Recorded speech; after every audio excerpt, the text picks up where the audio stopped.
Welcome back to The Deep Dive. Today we're diving into some really challenging source material. It claims to lay out a huge, centuries-long deception, something described as having world historical significance. Okay. We're looking at a controversial chronicle that argues the leadership of the Church of Rome, starting way back in the Renaissance, wasn't just flawed, but actively infiltrated. Infiltrated by secret societies, occult ideas. Yeah. Leading, the source claims, to about 500 years of, well, spiritual, moral, and financial decay. Yeah, it's a heavy claim. That the whole post-Renaissance structure basically betrayed the original Christian ecclesia through magic and deliberate deception, mind control even. Exactly. And our source material is, as you said, a chronicle. It's presented as a very detailed history of these Western secret societies and their ideologies in early modern Europe. So our job today... Our mission, really, is to act as decoders, to look impartially at what the source presents, the specific theological shifts, the financial changes, the moral arguments it claims were used to replace traditional Christian beliefs. It's presented less as simple corruption and more like a kind of internal demolition project. That's the framing, Yeah. A top-down effort to change the very foundations. Okay, but before we get into the weeds of that alleged failure, the source itself makes a really important point, a distinction we need to hold on to. Yes, absolutely crucial. It doesn't paint everyone with the same brush, not by a long shot. It actually asks this profound question.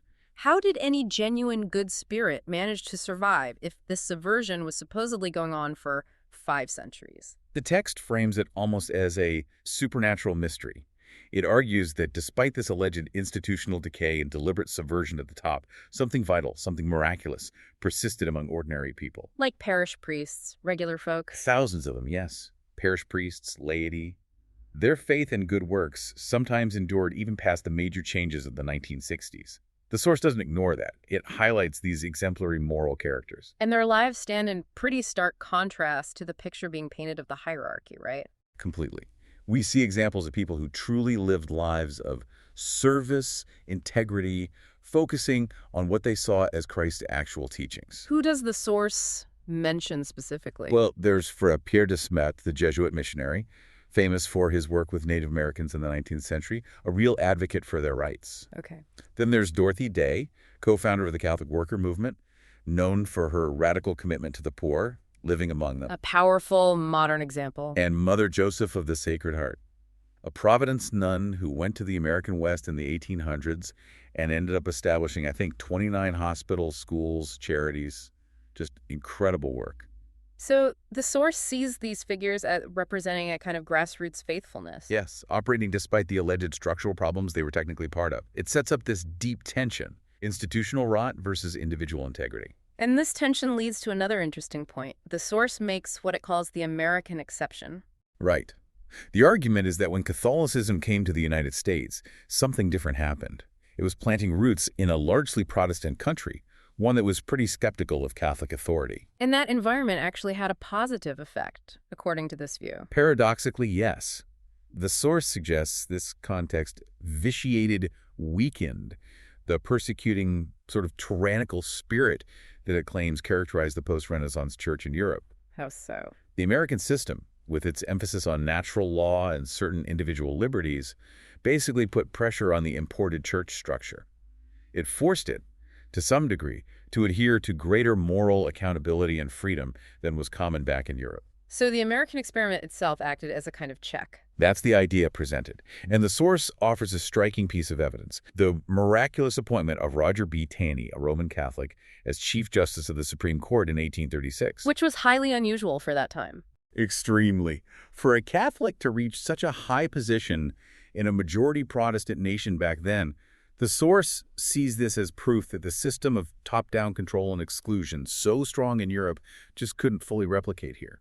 American Catholics gained a level of freedom that was quite significant. That's really important context to have before we dive into the alleged ideological war that started in Rome centuries earlier. Absolutely. It sets the stage. Okay, let's get into the origins of this alleged subversion. The source insists that it wasn't an outside attack, but an internal infection. Where does it trace this core identity crisis back to? It points squarely at the infiltration of Neoplatonic Hermeticism. The core argument is that the church was already fundamentally split by this philosophy before the Protestant Reformation. Before Luther. Yes. And the source claims the real stroke of genius, from the infiltrator's perspective, was successfully blaming the subsequent division of Christendom entirely on the Protestants. So that masked the earlier internal revolution. That's the argument. This Neoplatonic influence, you see, was deeply syncretic. It promoted the idea of a philosophia perennis, a perennial philosophy. Meaning? The idea that all ancient religions, underneath the surface, share one hidden eternal truth, which inevitably leads to religious indifferentism. If all paths lead to the same place, then the unique claims of Christianity become, well, less unique. That alone would be a huge challenge to traditional Christian belief. An existential threat, really, undermining the singularity of the gospel message. And the source claims there's visual proof of this shift right inside the Vatican. This is the part about paganism in the papal apartment. Yes, we're talking about the Borgia apartments, commissioned originally by Pope Nicholas V in the mid-1400s, but really brought to life under Pope Alexander VI, the infamous Borgia Pope, by the painter Pinturicchio. And the art wasn't just decorative. The source insists it was far more than that. It was pedagogical and worshipful, like a visual textbook for the new Neoplatonic Hermetic theology the papacy had supposedly embraced. What's the key piece of evidence Pinturicchio painted? It's a specific mural in the Room of the Saints, and it is quite shocking, according to this interpretation. It shows the Egyptian goddess Isis. Isis, the Egyptian deity. Yes, central to the ancient mystery religions. She's depicted seated on a Renaissance throne, and she's shown instructing two figures. Oh. Hermes Trismegistus, the legendary pagan sage associated with Hermeticism, and Moses, the Hebrew prophet, receiver of the law. Wow. So Isis is teaching both Hermes and Moses. Exactly. The source interprets this visual hierarchy as incredibly significant. It puts a pagan goddess effectively above both the classical pagan wisdom tradition and the Hebrew prophetic tradition. Which implies? It signals a symbolic continuity. The idea being promoted, according to the source, was that ancient Egyptian religion, represented by Isis, who the source calls the mistress of the word in the beginning, was the ultimate common origin of all wisdom. So the papal religion was drawing from this Egyptian source, not just Christ and the prophets. That's the implication presented. A direct line from occult Egyptian theology to the Renaissance papacy. It's portrayed as humanism morphing into high occultism, right at the center. And the source argues this thinking didn't stay within the Vatican walls, it spread. Yes, the claim is that this occult framework became a kind of shared language among elites across Europe, even crossing the Protestant Catholic divide. How? Well, this is where it gets really strange. The source alleges that the Neoplatonic Hermetic papacy, through its networks, actually helped transmit this Isis symbolism into the Protestant world. Seriously? They point to court poets under Queen Elizabeth I of England, a Protestant queen hailing her as the new Isis. So whether you were Catholic or Protestant, the elites were drinking from the same esoteric well. That's the disturbing picture painted. It reinforces the idea that the Reformation, the public split, was perhaps a distraction from a deeper, secret ideological convergence happening at the very top. Okay, if that's the imagery and the source, what did it do to their understanding of humanity? This brings us to the spiritual shift, the Platonic error. Right. This is where the alleged occult virus attacks the view of human nature. Ancient Greek philosophy, especially Neoplatonism, emphasizes the soul. How so? The soul is seen as immortal, divine, maybe even pre-existing the body. Its highest goal is to escape the physical world, the prison of the flesh, and return to the purely spiritual world of forms.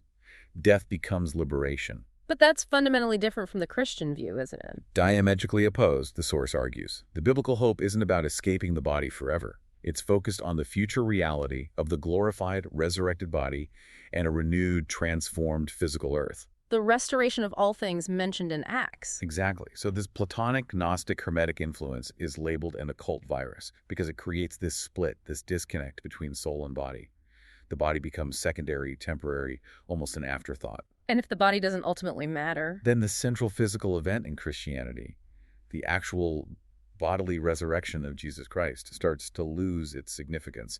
It can be reinterpreted. As a metaphor or symbolic. Or even just unnecessary if the soul is already divine and just waiting to be freed. This paganized view, this downgrading of the physical, prepares the ground, the source argues, for later modernist heresies that downplay or deny the literal resurrection. Salvation becomes purely internal, spiritual, not something involving a transformed physical future. This divorce between body and soul then leads, according to the source, directly to claims about magic in the Mass. How does Neoplatonism connect to Catholic worship mechanics? The link is made through the influence of the pseudo-Dionysian writings, which were very important in medieval theology. These writings elevated something called theurgy. Theurgy, what's that exactly? Theurgy refers to rituals, specific magical actions, intended to attract or even compel divine powers or spirits. It's about manipulating sacred forces to get a desired result. Okay, so that's distinct from a miracle, which is seen as God acting freely. Very distinct. A miracle is outside human control. Theurgy is about humans using rituals to try and cause a divine effect. So the argument is Neoplatonism turned Catholic ritual into a form of magic. That's the assertion. The source claims the occult rationale reframed the Catholic priest not just as a minister, but as the world's most powerful magician. And the Mass itself. Specifically, the moment of transubstantiation when the bread and wine are believed to become Christ's body and blood is described within this alleged occult framework as the foremost magical act in all of the occult. Now, I need to be clear. The source is describing the occult view here, not necessarily how all Catholics understood it. But that's still an exclusive framing. How do they support this idea that the hierarchy saw it as magic? They argue the emphasis shifted away from faith and divine grace freely given and towards the power of the ritual itself, the mechanics, and the special status of the priest performing it. The priest as a kind of spiritual technician? Or a practitioner of white magic, as the source puts it. Someone capable of making the divine manifest through the correct performance of the rite. This blurring, conflating miracles with magically compelled results allegedly provided the secret internal justification for the hierarchy's whole occult project. It changed the purpose of worship, they claim, from adoration to the exercise of power. Okay, so if Neoplatonism laid a kind of pagan foundation, the source says the next pillar was Kabbalah, providing a structure for, well, blending doctrines and enabling subversion. This brings us to Giovanni Pico della Mirandola. Yes, Pico is flagged as a absolutely central figure here. He's credited with forging what the source calls the symbiosis of Judaism and Catholicism and founding Christian Kabbalah. Which the source calls an oxymoron. Explicitly. Because, it argues, authentic Kabbalah stems from esoteric Jewish traditions that are often fundamentally at odds with core Christian doctrines.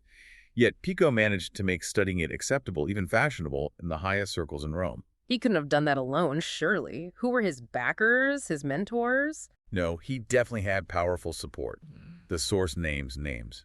His primary handler, or intellectual guide, was this really fascinating, quite mysterious Jewish convert named Flavius Mithridates. A convert? Well, his original name was Guglielmo Raimondo de Moncada. He taught Pico Hebrew and Aramaic, and apparently sold him over 1,000 Kabbalistic manuscripts. Okay. And here's the crucial part. Mithridates wasn't some fringe figure. He was appointed as a professor in Rome, directly under the patronage of Pope Innocent VIII. So papal approval right from the start. That's the implication. And the support went higher still.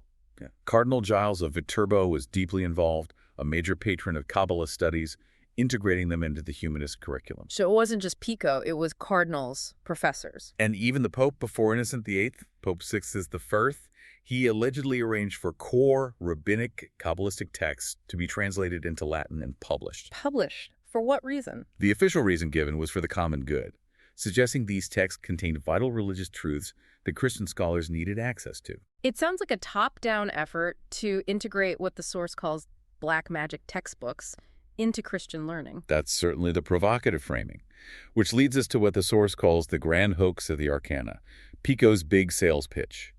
What was the pitch? How did he sell Kabbalah to the church elite? It was laid out in his famous 900 Theses. Pico made this revolutionary claim. When Moses received the law on Sinai, he didn't just get the written law, the Torah, the Bible. He got something else. Yes. He also received a more secret and true interpretation of the law.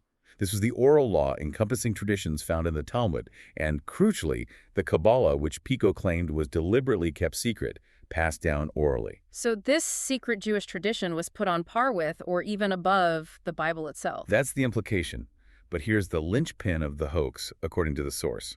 Pico asserted that these Kabbalistic texts, these esoteric Jewish writings, actually contained hidden, explicit proofs of fundamental Christian doctrines. Like what? Proof of the Trinity, proof of the divinity of Jesus, proof of Christ's atonement, all supposedly hidden within the Kabbalah. So, by studying Kabbalah, Christians could find confirmation of their own faith from this secret Jewish source. Exactly. It was a brilliant move, if the source is right. It simultaneously elevated Kabbalah, making it seem essential for deep Christian understanding, and it seemed to validate Christianity using Judaism's own secret texts. It created this synthesis. Now, hold on. If this was so radical, even heretical, why did Pope Innocent VIII seem to oppose Pico, at least initially? Didn't he condemn some of the feces? He did.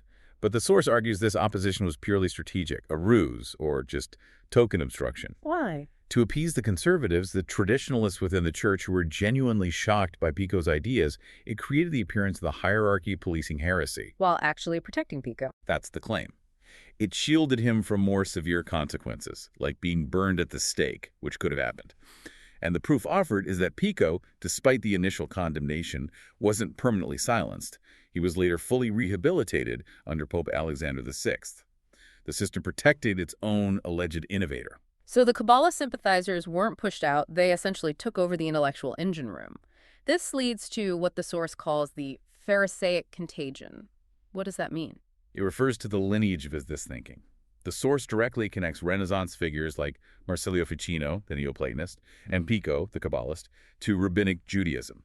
He goes so far as to call them the crypto-rabbis of the Catholic world. That's strong language. And it defines rabbinic Judaism itself very harshly. Extremely harshly, as the infernal marriage of the occultism of ancient Egypt with the Bible. The argument is that the church's theological elite absorbed this methodology, this way of blending esoteric knowledge with scripture, and used it to reshape Christianity from the inside. Okay, fast forward 5 centuries. How does the source connect this Renaissance Kabbalah project to the modern church? It points a finger directly at Vatican II, doesn't it? It does. It draws a direct line to the 1960s. It highlights Cardinal Henri de Lubac, who was a towering intellectual figure, arguably the main theological architect behind the Second Vatican Council. And de Lubac. De Lubac was a known admirer and champion of Pico della Mirandola. He wrote positively about him later in his career. So the source sees de Lubac's influence as carrying Pico's legacy into the council? Precisely. It argues this provided the intellectual justification for the council's syncretic, or blending, direction, especially evident in the document Nostra Aetate. That's the declaration on the relation of the church with non-Christian religions. What's the specific criticism of Nostra Aetate here? The source contends that Nostra Aetate, influenced by this long history of syncretism originating with Pico, fundamentally distorts the writings of St. Paul regarding the Jewish people. How so? It claims the document effectively creates a theological loophole, a kind of saved-by-race happy ending for Jews, which sidelines or obscures the traditional Christian understanding that conversion to Christ is necessary for salvation. So it's seen as the culmination of Pico's project, preserving Jewish identity and authority outside the church while appearing faithful to Scripture. That's the argument. A doctrinal structure born from that Renaissance synthesis of occultism and theology reaching its fruition in the modern era. Okay, so we've traced the alleged esoteric and doctrinal subversions. Now we move to the third major tradition the source claims the post-Renaissance hierarchy introduced. The impact on practical life, specifically money and morals. The legalization of greed. Yes, this focuses on the huge shift concerning usury. Which is lending money at interest. Traditional Christian teaching for centuries condemned this, right? Based on the Bible, Aristotle, Aquinas. Absolutely condemned it. It was considered a mortal sin. The logic was multifaceted. Time belongs to God, so you can't charge for it. Money itself was seen as sterile. It couldn't naturally reproduce like grain or livestock, so charging for its use was unnatural theft. But the source argues the Renaissance hierarchy just threw this out. Formally, yes, though gradually and with clever justifications. Driven, the source claims, by a lust for money, needing funds for massive building projects, art, wars, their whole apparatus. They effectively reversed centuries of what was considered divine law. How? They couldn't just say usury is fine now. What was the legal or theological trick they used? It relied on manipulating definitions using tools from nominalism and equity. Nominalism basically is the idea that universal concepts are just names, not real things. So they could redefine usury to mean only excessive interest, perhaps. Okay. But the main mechanism was exploiting an existing concept called the lucrum cessans clause. Lucrum cessans. Can you break that down? It sounds like the key. It literally means ceasing profit. The original idea, which was accepted in limited cases, was this. If I have money invested productively, say in a business, and I have to pull that money out to give you a loan, I'm losing the profit I would have made. Okay, so I can charge you interest as compensation for my lost profit. Exactly. That was the limited original exception. But the source claims the Renaissance hierarchy blew this wide open. They started using it as a pretext to justify interest on almost any loan, Ow. by arguing that any capital lent out could have been earning profit elsewhere. So the interest wasn't really usury profit on a loan, it was just compensation for the lender's theoretical lost opportunity. They kept up this elaborate pretense, the source says, that the anti-usury dogma was still intact while gutting it through redefinition. What does the source see as the deeper spiritual damage from legalizing interests like this, beyond just finance? The consequence described is profound. Hmm. It commodified the imago Dei, the image of God in human beings. If human labor and time, the very things that create value, are just factors in a calculation of potential profit for the lender, then the human person gets reduced. Man becomes subordinated to the economic machine. He becomes merely the consumer, whose main purpose is to serve the system of money breeding money. The source views this as a formal institutional rebellion against God's design, orchestrated by the church leaders themselves. So the same kind of flexible thinking, this situation ethics used to permit usury, was then applied to truth-telling itself. That's the connection the source makes. The concept of equity, which again started as a legitimate legal idea for correcting unfair applications of law, got twisted. It became a tool for arguing that the specific circumstances could effectively nullify God's clear moral commands. Making God's word of none effect, as the source puts it. Exactly. It allowed usury, and then the source argues it paved the way for widespread moral relativism in other areas, particularly deception. Which brings us to a really controversial figure in Catholic moral theology, St. Alphonsus Liguori. The source actually calls him the patron saint of liars.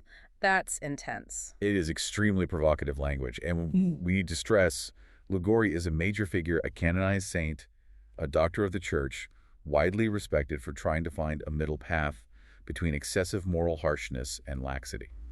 But the source sees him differently. Very differently. It claims Liguori was the one who truly revived and systematized the Renaissance doctrines of mental reservation and equivocation, essentially providing a sophisticated theological framework for justified lying.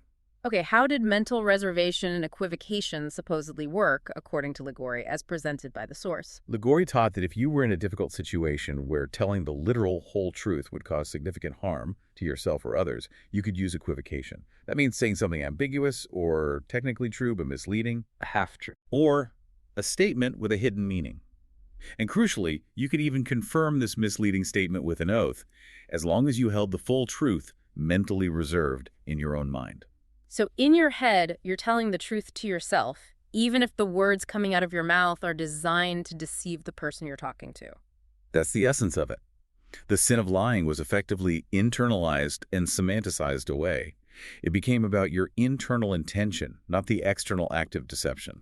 It sounds like a recipe for calculated dishonesty. The source certainly presents it that way, an institutionalized forked tongue. And it goes further, citing Liguori's application of this to politics and rulers. What did he say about rulers? Liguori apparently wrote that a prince cannot, nor ought he to, keep his promises or treaties when such observance may be turned against him. That sounds like pure Machiavelli. The ends justify breaking your sacred oath. That's exactly how the source frames it. Machiavellian pragmatism smuggled into canonized Catholic moral teaching. Oaths become conditional, dependent on political expediency. And this moral flexibility, did it extend beyond oaths and politics? The source mentions stealing. Yes, and this is perhaps one of the most startling claims about Liguori's practical application. His moral theology apparently made allowances for stealing, specifically by noblemen who were very much ashamed to beg or to work. Seriously, a shamed nobleman could steal. The argument attributed to Liguori was that the shame endured by noblemen forced to beg was a greater evil than the act of stealing itself, given his social status. Therefore, under those specific circumstances, stealing could be permissible for him. That seems incredibly biased towards the elite. It's presented as definitive proof of moral relativism capturing the highest levels. A system where circumstances, especially the circumstances of the powerful, could override fundamental commandments like, "Thou shalt not steal." Was this just Liguori's personal opinion, or did it get official backing? According to the source, it received the highest possible endorsement. In 1803, the Sacred Congregation of Rites, a Vatican body, formally examined and approved Liguori's entire collected writings. Their decree stated there was not a word that could be justly found fault with. Wow. The source marks this 1803 approval as the moment the theology of deception became official, institutional dogma, not just an academic theory, but blessed by the hierarchy. Okay, so we've got these alleged strands. Yeah. Occult philosophy, synthesized doctrine through Kabbalah, and a moral system allowing usury and deception. To hold all this together, the source argues, required a structure of intense secrecy and, ultimately, tyranny. This brings us back to that idea of the double church. Exactly. The visible church for the masses, the ordinary faithful, the good priests doing their work, and then this hidden diabolic church, as the source calls it, operating at the very top echelon of the hierarchy. And maintaining this facade required putting on a show for the public. Constantly. The hierarchy had to perform acts of public orthodoxy to keep the deception going. Which means something like the Inquisition wasn't necessarily what it seemed. According to this analysis, its revival was largely stage play. Pure theatrics designed for the uninitiated, the outsiders. Well, so. They would target and sacrifice relatively minor figures, expendable small fry, who dabbled in the occult or heresy. This created a public perception that the church was vigorously fighting these things. While the real occultism was safe at the top. That's the claim. Yeah. This carefully managed public relations exercise masked the reality that revolutionary occultism was already deeply embedded within the power structure. The system relied on conservatives wanting to believe the institution was still pure, making them complicit in ignoring the signs. This kind of two-tiered system implies a pretty low view of ordinary people. Absolutely. The source uses harsh language here, saying this occult mentality views the common folk as nearly subhuman. The leadership adopted an ancient model, like the pharaonic pyramid, meaning truth and rightness are assumed to reside at the top with the elite, while error and ignorance are expected from the bottom, the masses.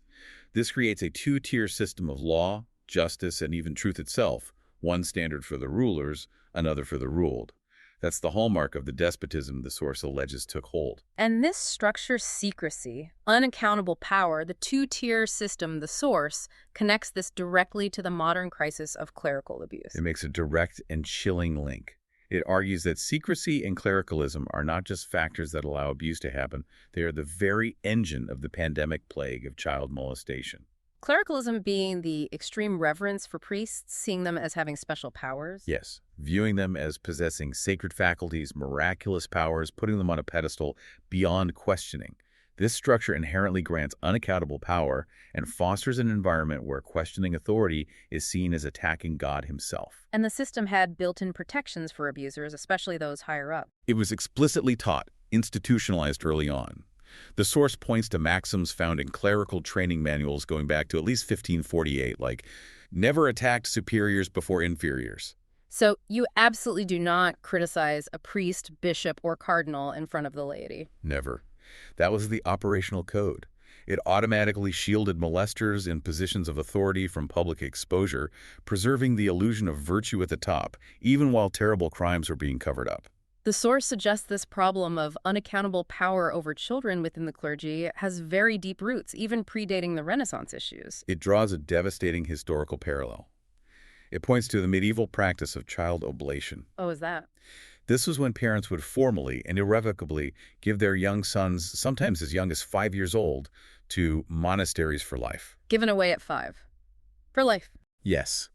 This practice ensured a steady supply of vulnerable, dependent boys living under the exclusive authority of male clerics. The source notes that figures like St. Peter Damian were already protesting the system back in the 11th century, specifically warning about homosexual predation within the clergy. So the argument is, this structure of unaccountable clerical power over boys has been a feature for almost a millennium. That's the grim conclusion presented. An environment ripe for abuse, maintained over centuries. To really hammer home the darkness and impunity at the top, the source recounts a specific, horrific incident right in the heart of the Vatican. It cites an event from December 1670, a ritual homosexual rape of a boy. And the location is significant. Bernini's colonnade, right outside St. Peter's Basilica, beneath the ancient Egyptian obelisk that stands there. That obelisk itself being a symbol of power. A phallic symbol of pharaonic power, yes. The perpetrator name was Luigi Bernini, the brother of the famous sculptor Gian Lorenzo Bernini.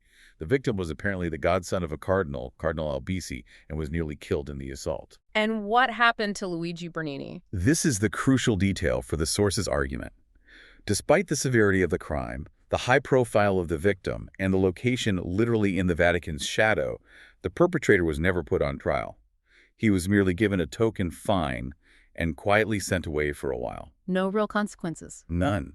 The source uses this unpunished crime as symbolic proof of the level of depravity and guaranteed impunity that existed at the very core of the hierarchy. Okay, if this alleged corruption is so deep, so systemic, going back 500 years, why haven't reformers, even sincere traditionalists later on, managed to root it out?